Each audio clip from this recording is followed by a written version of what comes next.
Hello and welcome to episode 305 of Hit the Ropes. Darius Brown, aka Mr. Wikipedia, along with my host, Mr. Shane Howard. How you doing, Shane? What is up? What is up? What is up? It's like we're working overtime. Yes, man. The things we got to do. I hope we're gonna see a bonus in our checks this week. I'm hoping so. Stokes probably all stole it, and since he's on vacation again, that's all right. I'm not mad at him. A lot going on this week in wrestling. We just got off the phone. If you could see the sweat drops coming down my forehead, that's because I ran from the audio studio over to the video studio. We just got off the phone with the internet sensation, Mr. James Ellsworth. As you could probably see by the title, that will be an exclusive for the download. So after this show wraps here on YouTube, for those who are listening live, you'll be able to listen to it when you download the podcast on iTunes, Stitcher, TuneIn, Google Play, Lisbon, everywhere. Yeah, it goes forever, Shane. It goes forever. So, wherever podcasts are found, you'll be able to see this great podcast. So, great talk, I do believe. If you can give me a second here, I need to tweet out to our people that we're live, that they can find us right now on the show. While I'm doing that, with a bang, we usually do our 3 stars of the week, first star of the evening. All right. Well, my first star is going to go to Corey Graves as the man, for me, who makes watching Monday Night Raw very entertaining. I am enjoying Corey Graves on the announced at the announce desk, I should say, not on the announce, but at the announce desk. Corey Graves tends to have a lot of timely commentary, and he throws in the humor as well. So he's making it really entertaining for me to watch Monday Night Raw. Case in point, Strowman versus the 3 jobbers, and he says that line about one of them with the big hair, that he's no way Jose's not so I forgot the exact phrase that he used, but he called him a relative of No Way Jose, and I would have to go to my Twitter for me to get the exact phrasing, but it was really funny. I'm pretty sure those listening did watch it and did know the line, and they know what I'm talking about. So I don't want to keep blabbering and sound like an idiot, so I'm just going to shut up. But Stop Corey blabbering. Graves. Yes. I'm sure they will tweet you at Hit the Ropes to let you know exactly what that line was. My first star of the evening would probably have to go to one Samoa Joe. I believe this is back-to-back for me. Samoa Joe, he finally gets his hands last week on Shinsuke Nakamura, and it was great, man. The promos are great. He sounds vicious. He sounds intimidating. He sounds like that Joe's gonna kill you Joe is back, and I love it. So he's holding it down. NXT for me it's been hurt. It's been weakened by the draft. A lot of the great stars have been called up. So for Joe to come in and kind of take where all these great stars have left off, it's been a big blessing for NXT. All right. I must admit I am behind on my NXT, much like I'm behind on my Lucha Underground. Oh, yes. I'm about 2 weeks behind on each of those products. So that is why I am not able to give any of my stars to any of the NXT or Lucha guys. I just watched Ring of Honor for the first time in a long time this past week because I have forgotten what time it comes on the channel, in my area. So for those looking for a little diversity from me this week, it's all WWE. Man, I love Lucha Underground, but I don't have El Rey Network, so I have to go out of my way to find it, and that could be very time consuming with all the other wrestling that we have to take. But the seasons that I have seen that I saw, one of the better products out there is just so hard for me to get my hands on it. So it's unfortunate, but that is what it is. Moving right along, my second star of the night goes to the man with the list, Chris Jericho. He reinvents himself so well, and this is probably the best version of Chris Jericho for me. He's highly entertaining. That list is killer. That list is so funny and so hilarious. You know what he's doing. He draws it out, and he calls you a stupid idiot and adds you to the list. I mean, it's basic humor, but it's hilarious. Love what Chris Jericho is doing right now. He's definitely a star. All right. Well, my second star is going to go to a lady because, I still love the ladies, though I am taken. Alexa Bliss is getting my second star. And the reason why she's getting my second star is she put on an entertaining match with Naomi on Tuesday night SmackDown Live. And I'm liking the change in costumes, if you will. We've seen her as Harley Quinn. Last night we saw her as Little Nightmare on Elm Street. It's kind of like what Leva Bates does. Mm-hmm. So yep. I'm interested now to see, not only to see her wrestle because she's really improved in that regard, but to also see how she's going to look. So she gets my second star. I like that pick. And the third and final star of the night for me has to go to our guest of the evening. He's arguably the most over guy in the company right now. And I'm talking about Mr. Real James Ellsworth. His stuff on, I can't explain it. He's on 2K, WWE 2K from all these fans. They're photoshopping him in. They're making memes of him. They're chanting his name when he walks down the aisle. And although he didn't get the title last night, I don't think his run is over just yet, Shane. I totally agree with you, sir. Especially with him getting a second victory over the world champion, I'm pretty sure he's got some unfinished business in the WWE. And, just to entice you guys, go listen to our interview because he does talk about, what could possibly come down the pipeline. So there you go. Make sure to download the podcast on Stitcher, TuneIn, Google Play, and all the other 900 ways you can find our podcast on the internet. Absolutely. Well, now, my third mm-hmm. star, because I saw, a premonition, as Matt Hardy would say, about your list. So I wanted to make sure that I did not copy. So I had Ellsworth on my list, but then, my vision, I made sure I took him off because I didn't want to just, make this boring. So I picked another man, and it's funny that you went with Ellsworth because this guy and Ellsworth are forever linked.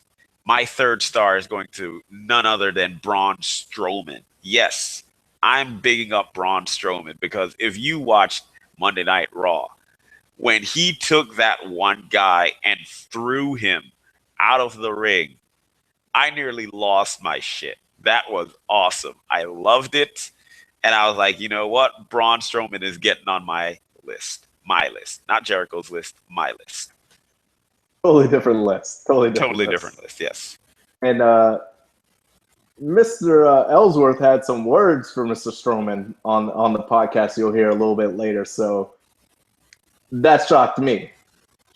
So y'all guys will have to tune in and see what Mr. Ellsworth had to say in regard to Mr. Strowman. So, well, let's take this opportunity to plug our sponsor, Shane. Once again, our ad guys are tearing it up. They're getting our sponsors, and this one comes from the Ministry of Darkness. Are you broken? Do you feel life would be better if you could just delete everyone around you? Are you stuck following the buzzards, wandering aimlessly from town to town with no real push in life or your career? Be free. Be you. Come and cross over to the Ministry of Darkness, where you can hang all your worries and finally rest in peace. Ministry of Darkness. Guys, if you're lost, please do make your way over to the Ministry of Darkness. There's hope. There's hope. So there are sponsors for this 12 years of conspiracy that I have, Shane. I have spotted something in WWE programming. Now, some people would say it's conspiracy. Some people might say it's nuts. But I'm going to point these things out to you, Shane. And you let me know if I'm onto something or if this is all just a horrible, horrible conspiracy. Lay it on me, man. Lay it on All right. So, 12 years of conspiracy. This is what I've noticed. What do we have happen just this last Monday night? A man makes his way through the back, through the curtains, burns up into the sparkles, and makes his way to the ring. That's right, Goldberg returns. Goldberg returns after a how long absence, Shane? Do you know how long that absence was? 12 years. 12 years. 12 years. Yes, sir. Your math is excellent. Bill Goldberg has finally returned after a 12-year absence to fight Brock Lesnar, but he is not the only one. What else do we see here? This year is also the first year that the Divas have main evented a Raw since 2004. How long ago was that, Shane? 12 years. 12 years, 12 years, 12 years. This now, once, twice, maybe just a coincidence, but it keeps going. Look at this. Check in NXT. We saw a guy who came out as the All-American, but wait, that was not good enough of a gimmick. What they needed to do, the WWE creative, they needed to reach back to 2004. And I'm talking about Patrick Clark has transformed himself from the All-American to this, how do you describe it? He's got headbands and blouses. Pretty colorful. He's really colorful. He's very colorful, much like in 2004, a guy who was making his start, Orlando Jordan. Conspiracy? I believe so, Shane. But guess what? Guess who else debuted in 2004?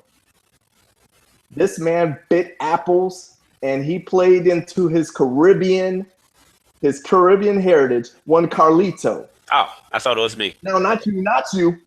You did not debut in 2004 the WWE. Oh, okay. Carlito did. And guess who's in 2004? A reemergence of their Caribbean heritage. Shining Stars? Are these coincidences? I don't think so, Shane. I think they are pulling from 2004, which was a horrible year in most people's accounts. Maybe Vince McMahon finally got around to seeing 12 Years a Slave, so he just fell in love with that number. Yes. He said, okay, they can go 12 years. We can go 12 years. Look, we got Arya Davari back, or making his debut. Who debuted 12 years ago? Muhammad Hassan. What Who happened? I was a big fan of, by the way. I was a big Muhammad Hassan fan. Yes, he was great. He had a great gimmick, and Vince McMahon was, he was feeling that gimmick, but he got a little pressure, got a little scared from the advertisers and whatnot. He had to cut it. But guess what? Arya Davari's back.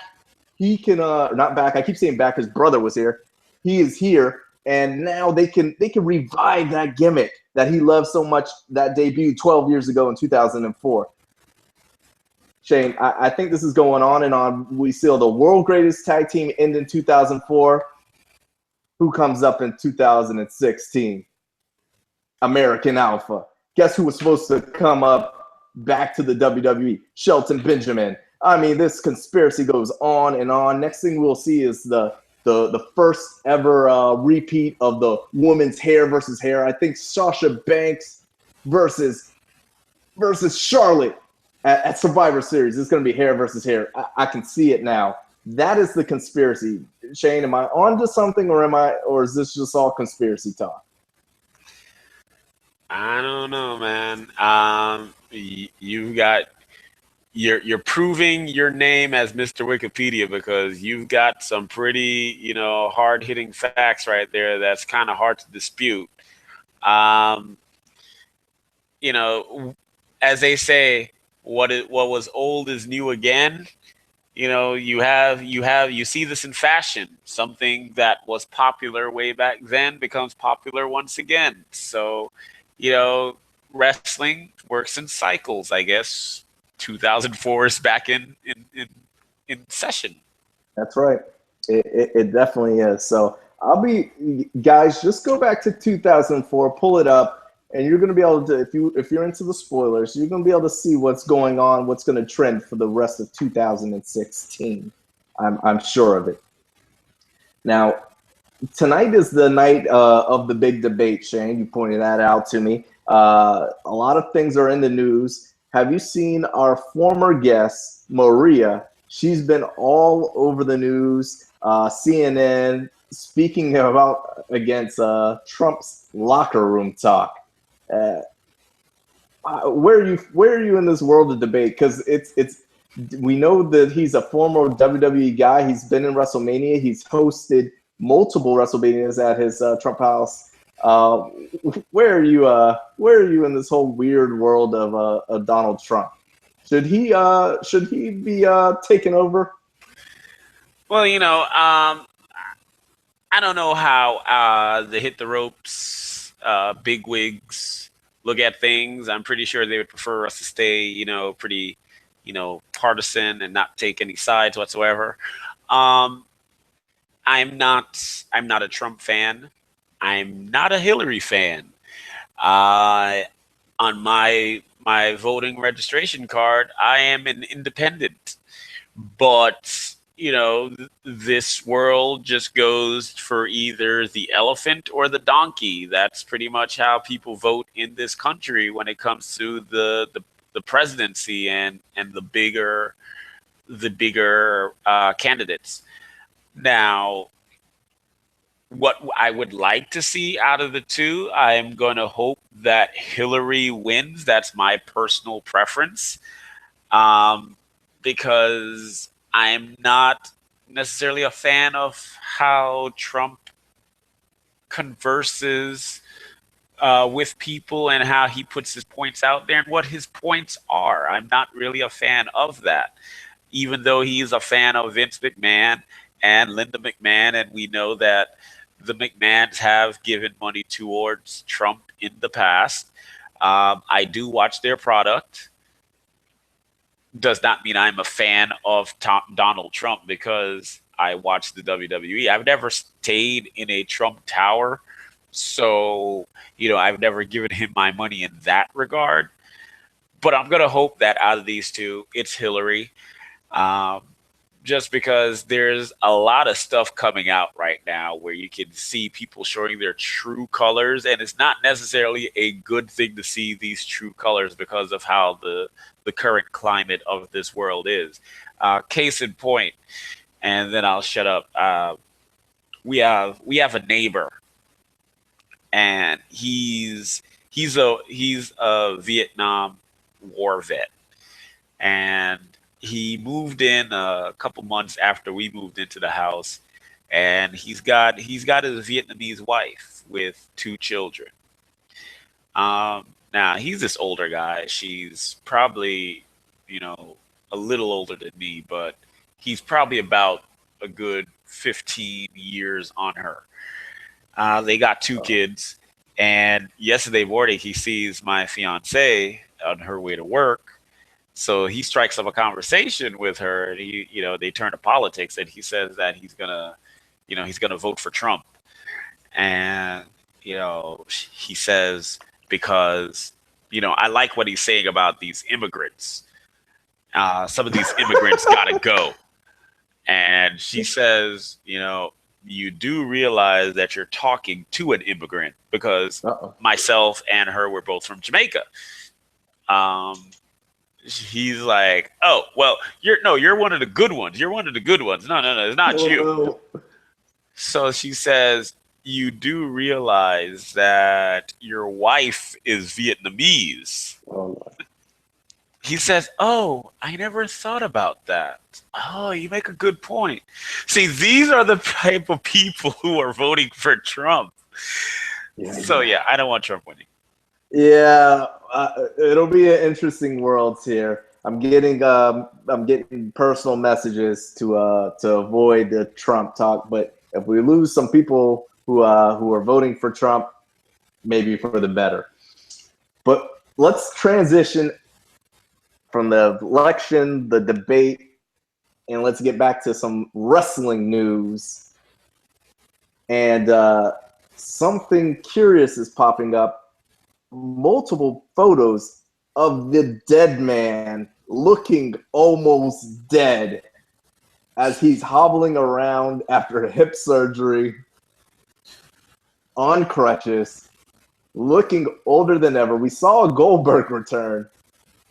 Do you foresee a 2017 return, possibly at WrestleMania, for the dead man, The Undertaker? He looks dead after every WrestleMania match where he disappears. There tends to be a picture that surfaces. I remember a couple of years ago he was looking like the dude from Breaking Bad. So I think this is par for the course. It's probably around that time where people start circulating pictures of The Undertaker about how he looks, because it's usually around the Royal Rumble time and we're getting close to it. It's around the Royal Rumble time that you start hearing The Undertaker's name in that build towards WrestleMania. Do I want to see The Undertaker back? I want to see him have a better send-off. I don't want his last match to be something that's already happened. I'd like to see this big send-off. We know going into this is going to be The Undertaker's last match. Sting. Well, is Sting capable of wrestling? They can just do a pose off. They can just stand and stare at each other. One will point the bat, and the other one will do the throat. And they'll do that for about 15 minutes, and then someone will do one move and then kill the other. There you go. Okay. Well, as long as that's not the main event, I'm fine with that. Fair enough. Speaking of WrestleMania, there is one Ryback, who I apologize if you listened to a couple episodes back. I apologize. So hopefully me and Ryback are on good terms. So I have nothing but positive things to say about Mr. Ryback ever since he blocked me on Twitter. So I'm in the spirit of positivity. Ryback says he has pitched 3 years in a row to be the main event against Brock Lesnar. He would take a 6-month hiatus, start training MMA. People will think that he's going to jump to maybe a Bellator or a World Series of Fighting. And right before he does, he's going to make a triumphant return to the WWE and then challenge Brock Lesnar. Would you have bought into one Ryback scenario? Because Vince McMahon clearly did not. I mean, seeing as how I don't really follow MMA, me seeing him train or reading, these news or notes that would have came up about him training to go to MMA, it wouldn't have been something that was really gonna make me say, "Oh my God, the Ryback's gonna leave." You know, no, the CM Punk thing that had my interest because CM Punk went out on a bad note with the WWE, and you kind of wanted to see what was going to happen now that he's said all these things about the WWE and how he started bad mouthing wrestling as a whole. You know, that had my interest, but for Ryback to lose to Brock Lesnar, start pretending that he's going to train to do that, no, it wasn't going to pull me back in. No, sorry. Oh, well, I mean, there's a dream. I got to stay positive here. So, with that, I'm just going to transition to the next story in the news if I'm going to do so. And it's not such of a positive note. Sued for well over six figures for the American Express travel related services.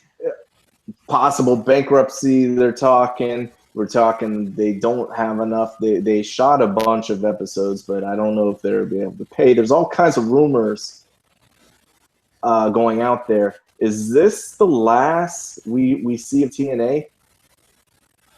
Well, no, they apparently they do have a financial backer, and that they're the reason why TNA was able to continue after Bound for Glory with their tapings and everything, and they've also helped TNA with some of the money with the whole Billy Corgan lawsuit. It's Anthem Sports and Entertainment who are with the Fight Network. So Ooh. they're pretty much being the piggy bank right now with the loans that they've given TNA. Um, I don't know how long it's going to last because it seems like every other day there's somebody else who's stepping up who's suing TNA. Like right now, you have Aerolux, you have Billy Corgan, you have the state of Tennessee, you know, and the traveling, the one that you just mentioned. So it's not a good time financial wise. I still think the product is very entertaining. I enjoy watching it, whether or not it's live. I give them their DVR plus three numbers because I tend to watch it within the first 3 days of DVRing it. But yeah, I don't know how much longer it's gonna last because if they keep getting sued like this, I don't know how much money Anthem Sports is gonna have to give them.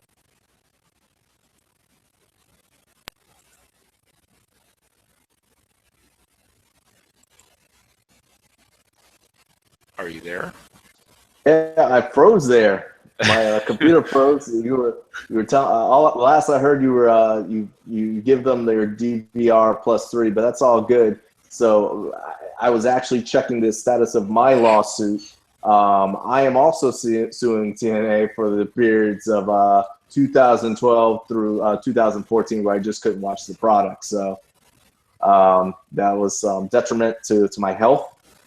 It was not good that I could only watch WWE, so I'm checking into that lawsuit. But do you give them props? Is there any kind of consolation prize? They've outlasted the ECW in years that they've existed. Slowly gaining on WCW.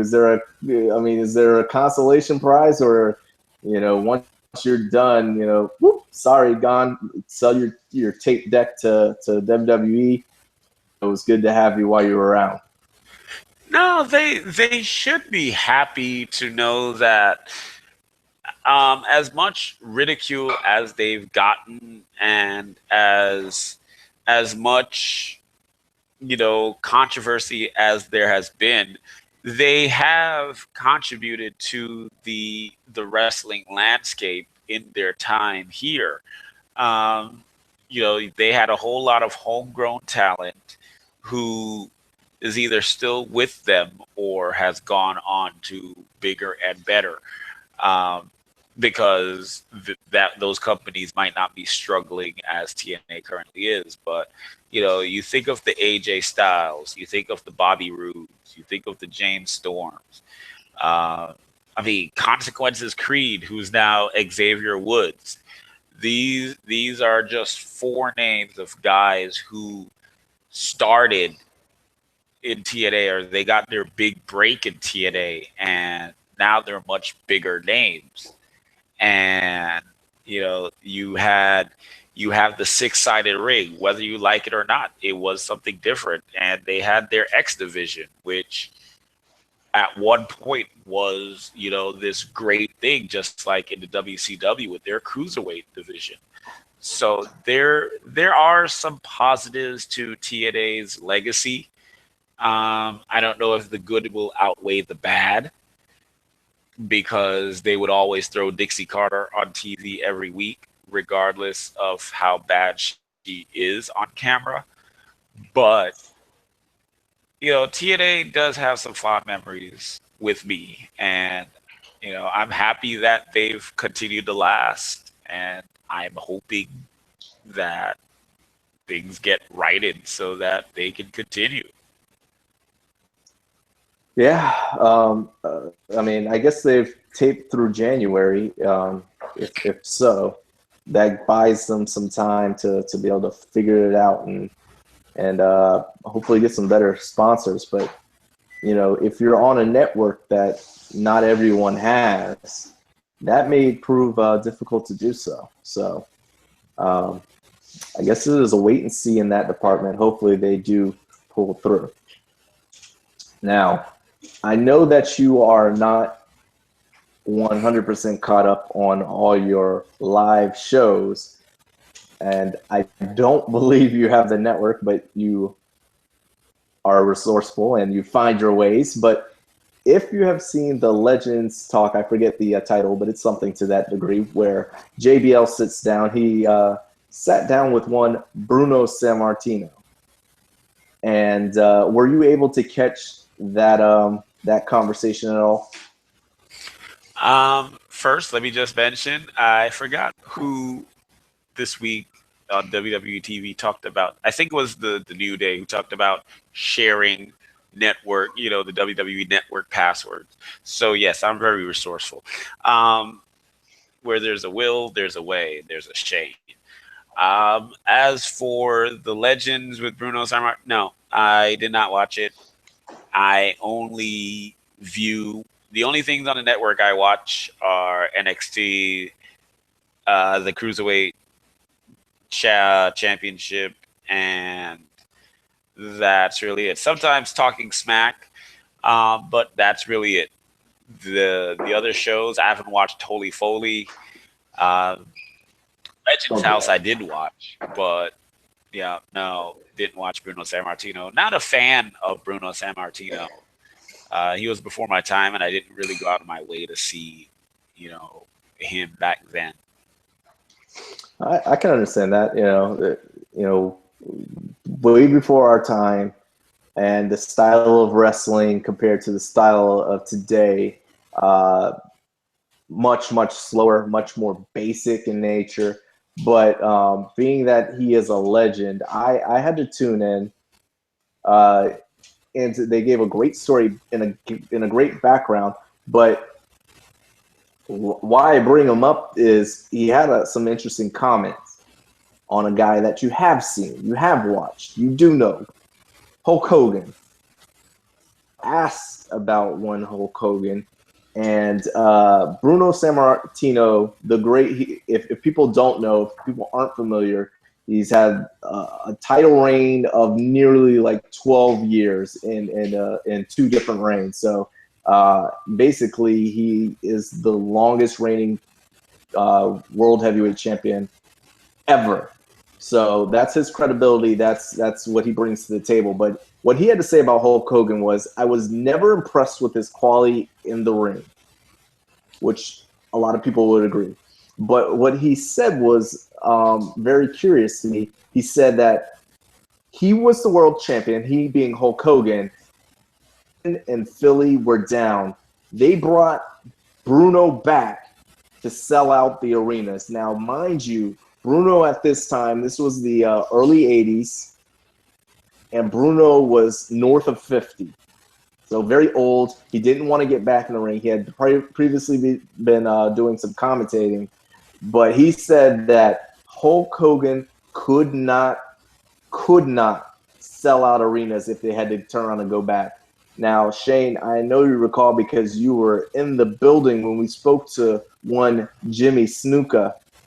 Jimmy Snuka said the same thing. They have A towns and they have B towns when the talent are going through the week, and the A towns have the bigger audience. They have the better wrestlers, supposedly. They were selling out, and people were tuning in to see him. And the cards headline him and not Hulk Hogan. And now we have Bruno coming in, and he's saying that he also outdrew Hulk Hogan. What do you make of Hogan's star power and Bruno's comments that everything is not as it seemed with Hulk Hogan and his perceived greatness? You know, it always seems like the legends. I mean, wasn't Bret Hart also talking about people's drawing power? And you know, all these legends feel that if their name was at the top of the card, well, then they were the reason why everybody was coming to see the show. Yeah, that's good and all, but that doesn't mean that there weren't people going there to see somebody else. It's not like it's a boxing match where you have the two guys in the main event and then everybody else is, you know, some maybe local talent. You know, when they were doing the territory days, there were still some big names, even though it was in a territory, there were some big names in each territory.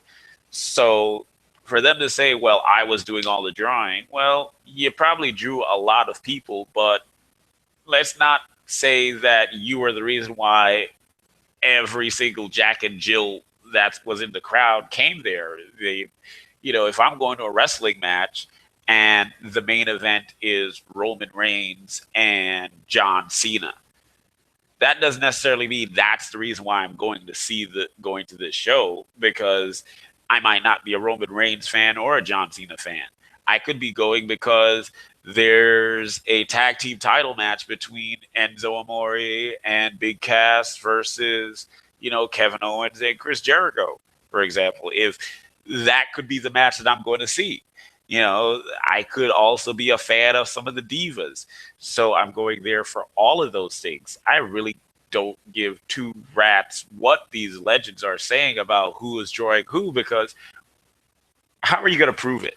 You know, are you going to go back in time and poll all of those people in attendance and say, well, why'd you show up here? Yeah, you could say that on last week's show you drew 2,000 people, and then the week after you drew another 2,000 people, while this person only drew 1,500 people. Do we know the venue size? Do we know the population density of those cities? Oh, Lord. Population density. You know, these things could come into play here. God dang! So Shane Pop, he's basically calling BS on the old fogies. But okay, that's fair enough. I mean, he breaking out the pop. I'm pretty sure Bruno doesn't have those numbers, but hey, maybe his bank account says otherwise. So that'd be interesting to see. Shane, moving right along, outside of what's in the news, some interesting coming up, and we want to call this segment Champ or Chump. We want to know if you're champion what's going on, or you're calling someone a chump here and you're not all for what's going on. So I've got a couple questions for you. I need your unwavering opinion on it. The first and foremost, Summer Rae talk. Apparently, there is a buzz for Summer Rae. People are saying she's not getting her pun no pun shine, and they're asking Mick Foley to give her just due, allow her back on the card. Now, Shane, this is his response. This is General Manager Mick Foley's response. He wants every fan who thinks Summer Rae should get her just due to send in her best matches. He needs to see her best matches to really make a deciding factor of whether or not she's worthy of some airtime. Now, before you give your opinion, these things to you. Summer Rae was the 8th overall female selected, 5th overall on the Raw roster. She was drafted before Bayley. She was drafted before Nikki. There's some other girls in NXT that may have get it. My point is, this girl was drafted relatively. She was drafted higher than some bigger names. So if you're doing the drafting, you think so much of this lady and her talent. Do you really need to see footage now all of a sudden to determine whether or not she's good enough to get some airtime and good enough to have airtime? Should that even be a thing? Do you not get enough? What is going on with Mick Foley? Okay, sound like me earlier. Stop the blabbering. All right. Well, here's the thing. I don't understand what Mick is saying, because if he drafted her, why does he need people to send in their, the best matches of her? Obviously, he and Stephanie were supposed to have done their homework, which is why they drafted her so high. So for me, that's just silly right there. They could have probably came up with a better excuse. So you're calling him a chump, is what you're saying. Yeah, I find that to be too weak. That's some weak sauce right there. Summer Rae, I was never really a fan of Summer Rae. She has proven at times to be pretty competent in the ring. I was just never really a fan of her character, but she is a Raw diva.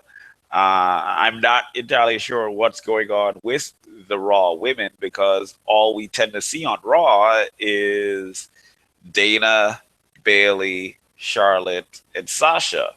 I haven't seen a Nia Jax in a while. Alicia Fox, haven't seen her in a while. They have Summer Rae. So what are these women doing? You have 3 hours. I think you can find a way to get one of your higher draft picks on Raw. So yeah, that's a chump. I got to chump it as well. And SmackDown does a great job of getting all their ladies involved. Now, you said Alicia Fox. She can tag team with Summer Rae in the dark matches for all I care. I don't care to see either of these ladies. I don't know why people are tweeting Mick Foley in the first place to have her come back on air. I'm good with that. Or let her do some D-list movies, and we'll call it a day. But Mick Foley's excuse, then he lashes out at the fans for posting his responses. I don't know if you saw that as well, but some fans were DMing him these questions. And that's how a lot of this is getting out, that he's responding, and he's saying, oh, you need to respond nice to me if you ever want me to respond again. So Mick Foley is all over his face in this situation and not feeling it whatsoever. He is a chump this week. Moving right along, there's been a lot of tournaments as of late. We've had the tag team tournament. Before that, we had the cruiserweight tournament. And I don't know if it's a tournament overkill, but maybe in several months' time, maybe the first of the year. Do you think that the WWE needs a Divas tourney? And with the recent call-ups, the Nia Jax, Bailey, all gone from NXT, now resort to bringing in, not that it's a bad thing that they're bringing in Mickie James, but I wouldn't think that they would need to do that if the NXT roster of women. Do you think Champ or Chump the idea of having a female version of some kind of tourney to bring in more talent to the ladies division? I am all for seeing that Divas tournament. You talk about the fact that it's a little thin, but that's why it makes it even better, because they did this cruiserweight tournament, and now we have some new cruiserweights in the WWE, like Rich Swann and a Tony Nese and the Drew Gulaks. We got Brian Kendrick back, TJP. We were able to see these awesome matches. I am all for seeing a Divas tournament because there are a lot of great women out there who are not in the WWE, and them getting on the WWE network in some form or fashion gets people's eyes on them. And look at what happened with Cedric Alexander. He had that awesome match. The crowd went wild. They wanted the WWE to sign him, and Triple H came right out and did what he did. So I am all for them doing something like this, because I want to see some new ladies up in the WWE, because you mentioned the NXT roster is not looking all that great in my eyes. The Liv Morgans, the Liv Morgans of the world, they're not cutting it. They have Asuka down there, and I'm like, okay, who the heck is Asuka gonna fight? Because all the women that I feel can hang with Asuka are no longer down there. Yeah, Asuka is on her knees thanking the heavens that Mickie James is coming into NXT to take her on for her title. Because you said Liv Morgan. I'm sorry, I am not taking a watered down Carmella. Let's think about that. A watered down Carmella. I just can't take. I can't. I mean, and that's who was your runner-up for your number one contender, really. So I champion a divas. Excuse me. Oops. A women's tournament where you can bring in some fresh meat. Maybe even bring in some indie stars that have gotten some shine. And I don't know. There's some issues there with one Jessica Havoc. It would be an interesting team up or alliance after she gets a steady NXT run with maybe Nia Jax, and maybe then turn those two against one another and have a feud. So, love to see that. See some divas up in here. I want to apologize if I also mentioned the word diva while I was talking about the whole tournament. I want to apologize. They're women. I'm sorry. Old habits die hard. We've been brainwashed for years. Exactly. So I want to apologize, women. But yeah. The D word. Let's not that D word, people. Get your minds out of the gutter. I would like to see some of those women. You mentioned Jessica Havoc. There's one who I'm a big, well, I shouldn't say one. There are a few who I'm a big fan of who are over in TNA. The Allison Kay, aka Sienna, of course, Marty Bell, who's been on this show multiple times, and I would love to see them get a chance in NXT or whatever the tournament is going to be called. And, because right now it's Asuka, and the only other person down there who I like to watch who's a woman is Ember Moon, aka formerly known as Athena. She's really the only, I think, capable person in the NXT division right now who could possibly give us a great match with Asuka. But right now, I think they're just building her up until we get to that point. So another couple months, maybe. Yeah, we don't need to rush it, especially if they can buy a little time bringing in some old women wrestling. I almost said the D word again, but if they could bring some other people in, maybe they'll dust off Molly Holly. Where's she at today? Dust Molly Holly off and bring her in as the next challenger while we wait for Ember Moon to maybe be ready for that title shot. But there are other organizations, ECWA. They're known for their Super 8 tourney. They're also having their second annual women's Super 8 chick fight tournament, a mouthful. Tournaments are popular right about now for the ladies. Also in the news, Shane, Champ or Chump, the site, Paige proposing to Alberto Del Rio live in front of a wrestling crowd. It might have been only 30 people there, but she got on her knees. Not only did she get on her knees to propose, but she then scooted knee to knee to knee to knee up to him and to ask for his hand in marriage. Usually it's the dude. We're in 2016. This time it's Paige, but this all seems to be exploding really, really fast, no? Yeah, that's my views on this. I'm like, these two are moving really quick. Now, I mean, I don't know how long they, behind the scenes that these two have, been dating and all of that. So maybe it really hasn't been that quick. I know that the guy was married. I don't know if the divorce Still is married. finalized. Nope. So was there something going on while, the marriage was still a marriage? I don't know. It just seems a little too quick for me, but that's for me standing on the outside. But who am I to stand in the way of love? If these two kids love each other, and I've used the word kid loosely because Alberto One is of no them's still a kid. kid. One of them. Yeah, right. But if these two love each other, I am not going to stop the love. The world needs more love. As for her getting down on the knees, I I don't know how I feel about that.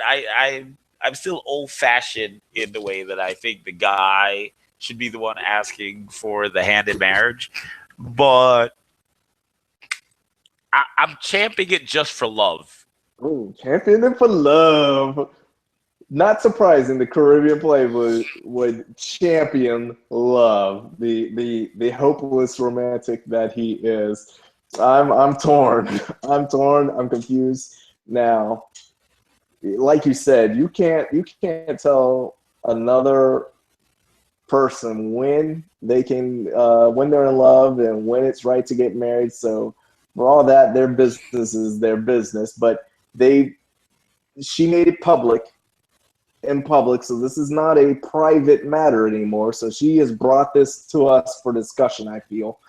But if you see them on TMZ, the way Alberto talks about her, holds her tight, and is giddy, it's crazy. Because you think Alberto Del Rio. We spoke. You guys spoke last week about him being the president of Combat America, and an MMA, the first ever. I hope I'm using this correctly. Latino-based promotion. A tough guy is what I'm getting at. Yet he is giddy and happy, and he's got butterflies in his eyes, or however the saying may be. And he's all about this page. So I guess What did I can champion it. didn't Paige's dad say something though?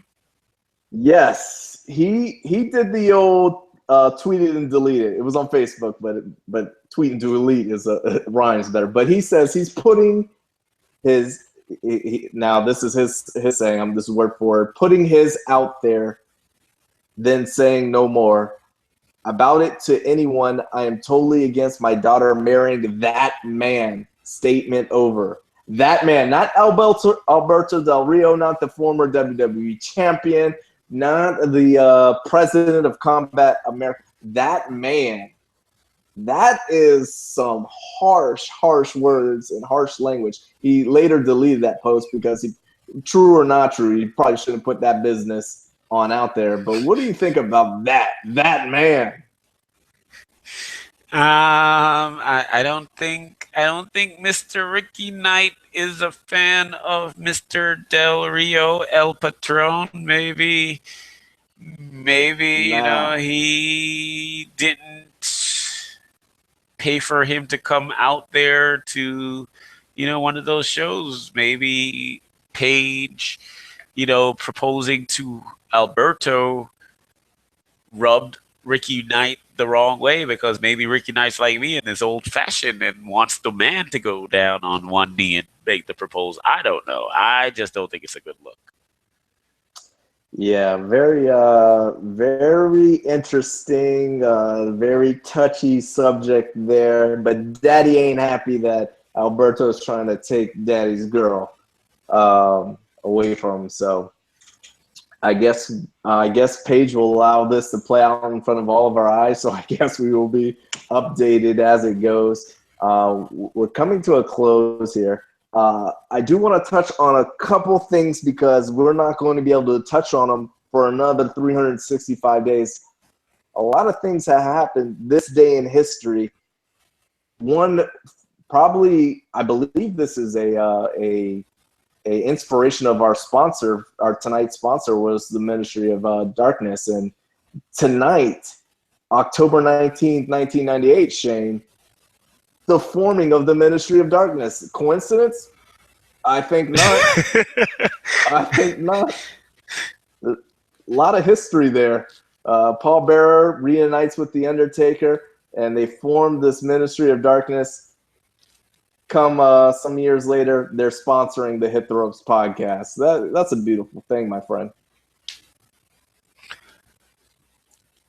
Yeah, well, you that was a nice callback to your whole 12 years thing. So, good job there. I didn't even know that. Lots going on here. And let me see, there was one other thing there. Just the Ministry of Darkness. Kane, this is a little prior to that, but Kane made his Raw debut, which I didn't know until I looked into our sponsorship, the Ministry of Darkness, because we got to stand behind whatever's going to be coming on this show, Shane. So I had to check into it, and apparently Kane made his debut on Raw by throwing out both of the Hardy Boys. So that's pretty interesting. Kane, Jeff Hardy was there for Kane's debut. RVD's debut. So these Hardy Boys seem to be in the right places at the right time. I think I vaguely remember that Kane debut. Yeah, he just walked down the ring, and the Hardy Boys were there, and he just kind of tossed them aside, beat them up, and then tossed them out of the ring. So very cool stuff. Also on that same show, that was the show where, if you guys remember, Stone Cold shoots Vince McMahon. He has him with the fake gun, and after he gets up laughing, Vince McMahon gets up and he has piss all over his legs. So that was the very same episode way back in 1998.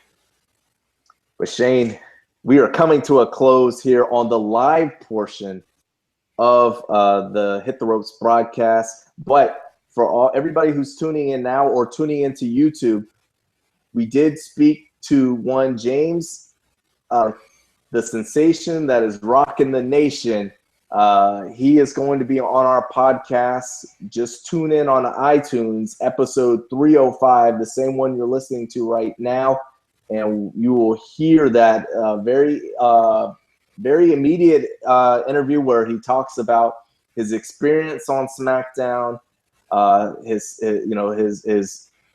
path to becoming a WWE superstar, who he is challenging next, and some special moments where he was in the building for some very historic wrestling moments there. What say you on Mr. James Ellsworth?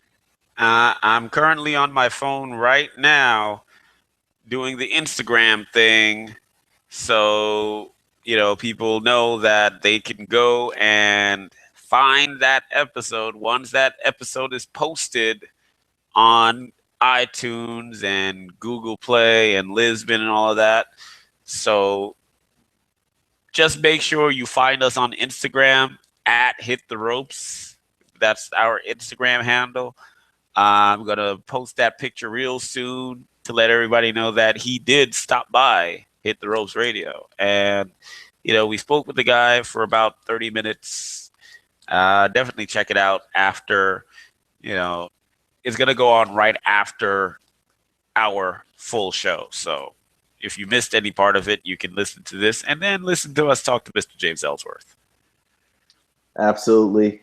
And you can keep up with each and everything we got going on. Big things happening here at Hit the Ropes. My man over here is Shane184 on Twitter. I'm at HTR Mr. Wikipedia. And of course, you can find us at Hit the Ropes on Twitter. Please do download. Don't just download, but subscribe to the iTunes and Google Plays and the TuneIns. Please also don't forget to rate us 5 stars. The higher we get, the more notoriety we get. The more notoriety we get, the better guests we get. So it is a win-win for all of us, and we appreciate you tuning in. We will be back here next Wednesday, 9 p.m., YouTube Live. Thank you for tuning in, and we will see you later. Deuces. Peace.